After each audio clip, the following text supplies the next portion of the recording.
Suatu hari, Abu Nawas sedang berjalan-jalan di pasar. Ia selalu melihat-lihat ke dalam topinya. Setiap kali melihat ke dalam topi, Abu Nawas selalu tersenyum bahagia. Hal itu membuat orang-orang yang memperhatikannya heran. Apakah Abu Nawas sudah gila? Pikir orang-orang. Karena penasaran, akhirnya salah satu orang menghampiri Abu Nawas dan bertanya, Wahai Abu Nawas, saudaraku, apa yang sedang kau lihat di dalam topimu itu? Kami melihat kau selalu tersenyum. Aku sedang melihat surga, lengkap dengan bidadari yang tersenyum kepadaku. Bolehkah aku melihatnya? Aku ingin tahu seperti apa surga itu. tanya orang itu penasaran. Melihatnya, aku tidak yakin kau bisa, karena tidak sembarangan orang yang bisa melihatnya. Mengapa begitu? Hanya orang beriman dan soleh yang bisa melihat surga di dalam topi ini. Benarkah? Coba aku lihat. Abu Nawas sedikit ragu memberikan topinya. Ya sudah, silakan tuan. Orang itu melihat ke dalam topi dan terkejut. Kamu benar, aku melihatnya. Subhanallah, Allahu Akbar. Teriak orang itu. Teriakan itu menarik perhatian banyak orang. Mereka mendekat untuk membuktikan sendiri apakah benar ada surga di dalam topi Abu Nawas itu. Orang-orang pun beramai-ramai datang menghampiri Abu Nawas ingin membuktikannya. Perlu diingat, hanya orang beriman dan saleh yang bisa melihat surga ini. Jika tidak akan melihat apapun. Kata Abu Nawas. Orang-orang mulai berbaris dan satu persatu melihat ke dalam topi. Ada yang berkata melihat surga. Ada juga yang mengatakan Abu Nawas telah berbohong karena mereka tidak bisa melihat apa-apa. Orang-orang yang tidak melihat surga dalam topi itu segera pergi untuk melapor kepada Baginda bahwa Abu Nawas telah menyebarkan kebohongan. Baginda Raja pun penasaran. Benarkah Abu Nawas melakukannya padahal ia terkenal jujur? Namun mengapa banyak mengatakan ia berbohong? Akhirnya Abu Nawas pun dipanggil menghadap Baginda. Abu Nawas, aku dengar dari banyak orang bahwa kita bisa melihat surga dan bidadari di dalam topimu. Benarkah itu? Benar, wahai Baginda. Hanya yang saleh dan beriman yang bisa melihatnya. Yang tidak, dia tidak akan melihat apa-apa. Baginda Raja pun penasaran dan ingin membuktikan sendiri. Sini coba aku buktikan kebenarannya. Apakah benar kenyataannya seperti yang kau ucapkan? Abu Nawas pun menyerahkan topinya kepada Baginda. Kemudian Baginda melihat dan meneliti setiap sisinya. Namun Baginda tidak melihat apapun. Surga dan bidadari itu tidak tampak. Jika aku berkata jujur, ini membuat reputasiku sebagai raja akan hancur karena dianggap tidak beriman. Pikir Baginda Raja. Akhirnya karena tidak mau terlihat buruk di hadapan rakyatnya, Baginda pun seakan-akan bisa melihatnya. Benar, akulah saksinya. Di dalam topi Abu Nawas ini kita bisa melihat surga dan bidadari. Kau beruntung bisa memiliki topi ini, Abu Nawas. Setelah mendengar perkataan Baginda itu, banyak orang menerima cerita Abu Nawas. Mereka tidak lagi mengira bahwa Abu Nawas berbohong. Padahal di dalam topi itu memang tidak ada apa-apa. Itu hanya kejahilan Abu Nawas saja. Beginilah jadinya jika ketakutan mengalahkan kejujuran, maka kebohongan akan merajalela. Saat keberanian hilang, maka kebohongan pun akan terlihat seperti kebenaran.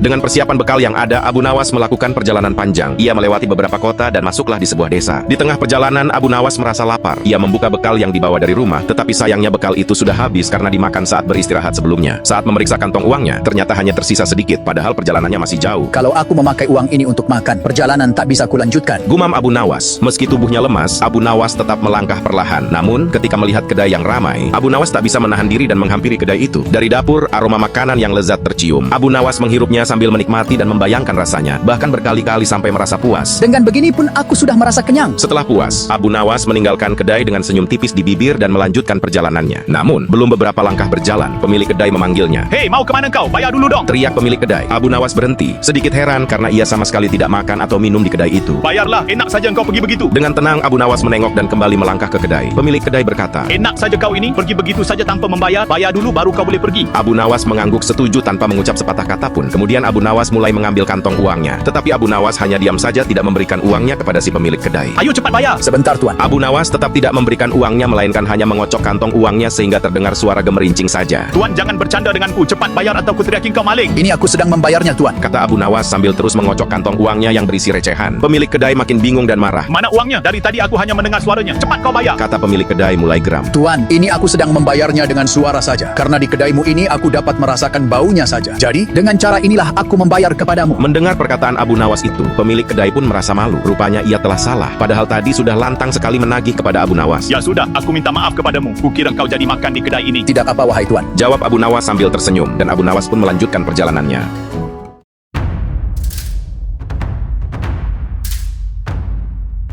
Pada suatu masa di kerajaan Baghdad yang dipimpin oleh Baginda Raja Harun Ar-Rasyid sedang mengalami krisis keadilan. Banyak hakim yang meninggal dan pengganti yang ditunjuk Baginda ternyata tidak tepat. Para hakim baru itu tidak memahami hukum agama, bahkan ada yang berbuat curang. Akibatnya, hukum tidak lagi ditegakkan dengan benar. Mereka hanya mementingkan diri sendiri. Korupsi dan penyalahgunaan hukum menjadi hal yang biasa. Siapa yang berkuasa, dialah yang menang. Melihat keadaan itu, Abu Nawas merasa prihatin. Ini tidak boleh dibiarkan. Namun kalau aku melapor kepada Baginda, aku tidak punya bukti yang kuat. Pastilah Baginda tidak akan percaya. Pikir Abu Nawas. Abu Nawas pun mencari cara untuk menyadarkan menyalahkan para hakim dengan akalnya sendiri. Hingga pada suatu hari Abu Nawas mendatangi seorang hakim untuk mengurus perjanjian. Tetapi setiap kali datang, hakim itu selalu menolak dengan alasan sibuk. Abu Nawas mulai curiga. Mungkin ia mengharapkan disuap, namun penyuapan atau korupsi adalah perbuatan haram. Bagaimana caranya ya? Gumam Abu Nawas. Dengan kecerdikannya, Abu Nawas memutuskan untuk menyiapkan sebuah gentong yang isinya adalah kotoran sapi hampir penuh, tetapi bagian atasnya ditutup dengan lapisan mentega setebal beberapa sentimeter. Ini akan menarik dan dengan begini hakim itu akan menandatangani surat perjanjian. Pikir Abu Nawas. Gentong itu dibawanya kepada sang hakim. Benar saja, begitu melihat gentong tersebut, tiba-tiba sang hakim tidak sibuk lagi. Ia memang menginginkan sogokan. Buktinya sibuknya hilang dan langsung bersedia menandatangani surat perjanjian Abu Nawas. Maaf Tuan Hakim, apakah gentong mentega ini pantas sebagai pengganti tanda tangan Tuan? Saya hanya bisa memberikan ini, kata Abu Nawas pura-pura merendah. Sang hakim tersenyum senang sambil mengamati isi gentong itu, tanpa menyadari isinya adalah kotoran sapi.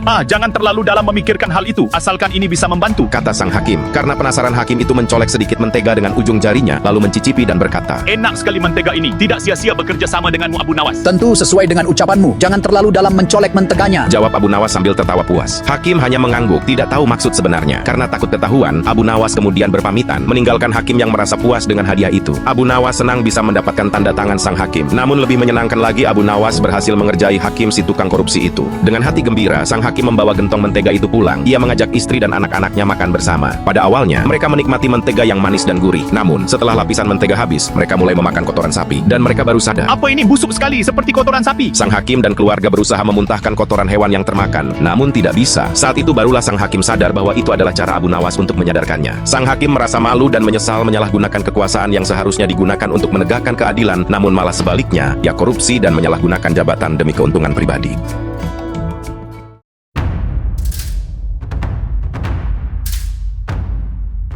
Abu Nawas diusir dari negeri tercintanya karena mimpi Baginda Raja yang bertemu dengan laki-laki tua memakai jubah putih. Dalam mimpi Baginda, laki-laki tua itu berkata, negeri ini akan ditimpa bencana jika seorang bernama Abu Nawas masih tinggal di negeri ini. Orang itu membawa kesialan jika tidak diusir. Abu Nawas boleh kembali ke negerinya asal, dengan syarat tidak boleh dengan berjalan kaki, berlari, melompat-lompat dan menunggang keledai atau binatang tunggangan lainnya. Akhirnya Abu Nawas pun diusir dari negeri tercintanya. Dengan bekal yang seadanya, Abu Nawas meninggalkan rumah dan istrinya. Sang istri hanya bisa mengiringi kepergian suaminya dengan derayan air mata. Abu Nawas pergi dengan mengendarai keledainya. Malam siang berganti dan sudah 2 hari telah berlalu. Bekal yang dibawa Abu Nawas semakin sedikit. Meski terusir, Abu Nawas tidak larut dalam kesedihan. Namun sebaliknya, ia yakin Tuhan yang Maha Perkasa akan segera menolong dan memberikan jalan keluar dari kesulitan yang dihadapi Abu Nawas. Setelah berhari-hari berada di negeri orang, Abu Nawas mulai merasa rindu yang menyayat-nyayat hati yang begitu dalam. Abu Nawas berpikir, bagaimana caranya ia bisa kembali tanpa melanggar larangan itu. Apakah aku akan meminta bantuan orang lain dengan cara menggendongku dari negeri ini sampai ke istana Baginda? Tidak akan ada seorang pun yang sanggup melakukannya. Aku harus bisa menolong diriku sendiri tanpa melibatkan orang lain. Hingga sampailah pada hari ke-19,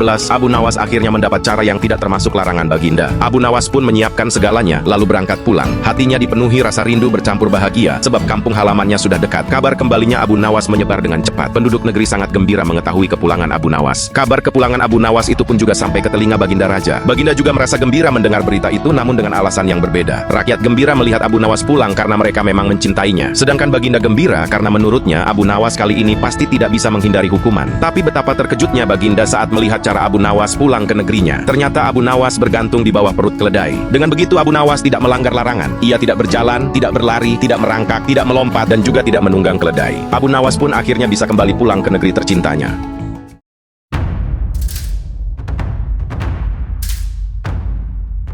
Sudah beberapa hari Abu Nawas tidak terlihat di istana. Hal ini membuat Baginda Raja merasa gelisah. Sang Raja ingin Abu Nawas hadir untuk menghibur dirinya. Raja sebenarnya sudah beberapa kali mengirim utusan untuk memanggil Abu Nawas, namun Abu Nawas belum juga datang. Setelah berpikir lama, akhirnya Baginda Raja menemukan cara agar Abu Nawas mau hadir ke istana. Raja memanggil 3 orang prajurit dan memberi perintah aneh kepada mereka. Pergilah ke rumah Abu Nawas, lalu buang air besar di tempat tidurnya. Jika kalian berhasil, masing-masing akan mendapat 1000 dirham. Ketiga prajurit langsung menerima perintah itu tanpa banyak pertimbangan. Ketiga prajurit itu menjawab, Daulat Paduka. Kemudian mereka langsung berangkat ke rumah Abu Nawas. Sementara di samping Baginda ada Kipatih yang mendengar perintah itu merasa heran dan bertanya, Maaf Paduka, bukankah perintah ini tampak aneh dan menghina? Benar Patih, tapi inilah siasatku agar Abu Nawas datang ke istana. Bolehkah hamba tahu rencana Paduka? Engkau akan segera mengetahuinya. Sekarang ikutilah para prajurit itu secara diam-diam. Sampaikan pada Abu Nawas, bila ia berhasil menggagalkan tugas mereka, maka ia akan mendapat 3000 dirham dan boleh memukul para utusan itu. Kipatih pun segera bersiap melaksanakan perintah. Sementara itu, 3 prajurit Baginda Raja sudah tiba lebih dulu di rumah Abu Nawas. Mereka mengetuk pintu dan Abu Abu Nawas keluar menyambut mereka. Kami diutus Baginda Raja untuk buang air besar di ranjangmu. Karena ini perintah Raja, engkau tidak boleh menolak. Kata salah satu prajurit. Dengan tenang Abu Nawas menjawab, Aku tidak keberatan. Silakan saja kalau kalian sanggup melaksanakannya. para prajurit sedikit terkejut dengan jawaban itu, tetapi mereka tetap bersiap menuju kamar Abu Nawas. Dalam hati, Abu Nawas menahan rasa geram. Ia tidak rela ranjangnya dikotori, maka ia pun segera memikirkan cara untuk menggagalkan niat mereka. Ketika para prajurit hendak memulai, Abu Nawas bersuara dari balik jendela kamar. Hei, ada yang lupa ku sampaikan. Apa itu? Perintah Baginda hanya buang air besar, tidak boleh yang lain. Jika kalian melanggar, aku akan pukul kalian dengan pentungan ini. Lalu kulaporkan kepada Raja bahwa kalian menyalahi perintah. Para prajurit bingung dengan ucapan Abu Nawas. Aku tegaskan lagi, hanya boleh buang air besar. Tidak boleh kencing, tidak boleh buka celana, tidak boleh cebok. Ingat, hanya buang air besar saja. Mana mungkin kami harus buka celana dan kencing juga? Jika kalian melanggar, aku akan memukul kalian sekeras-kerasnya. Makin bingunglah ketiga prajurit itu. Tiba-tiba Kipati datang dan berkata, Aku sudah mendengar perdebatan kalian. Baginda Raja memang memerintahkan kalian untuk berak di ranjang Abu Nawas. Jika kalian sanggup, kalian akan mendapat 1000 dirham masing-masing. Namun bila gagal, Abu Nawas boleh memukul kalian sepuasnya. Abu Nawas bertanya. Kalau begitu, hadiah dari Baginda untukku apa, Tuan Pati? Baginda menjanjikan 3000 dirham untukmu. Mendengar itu, Abu Nawas gembira. Ia segera mengangkat pentungan besar dan mengejar para prajurit yang hampir buang air besar di ranjangnya. Ketiga prajurit lari terbirit-birit. Hal itu pun membuat Abu Nawas dan Kipati tertawa terbahak-bahak melihat tingkah mereka. Kemudian Kipati berkata, Abu Nawas, Baginda Raja sudah yakin engkau bisa mengatasi masalah ini. Ia memang sangat merindukanmu hadir di istana untuk menghiburnya. Abu Nawas pun setuju, lalu berangkat bersama Kipati menuju istana untuk menemui Baginda Raja, sekaligus mengambil hadiah 3000 dirham.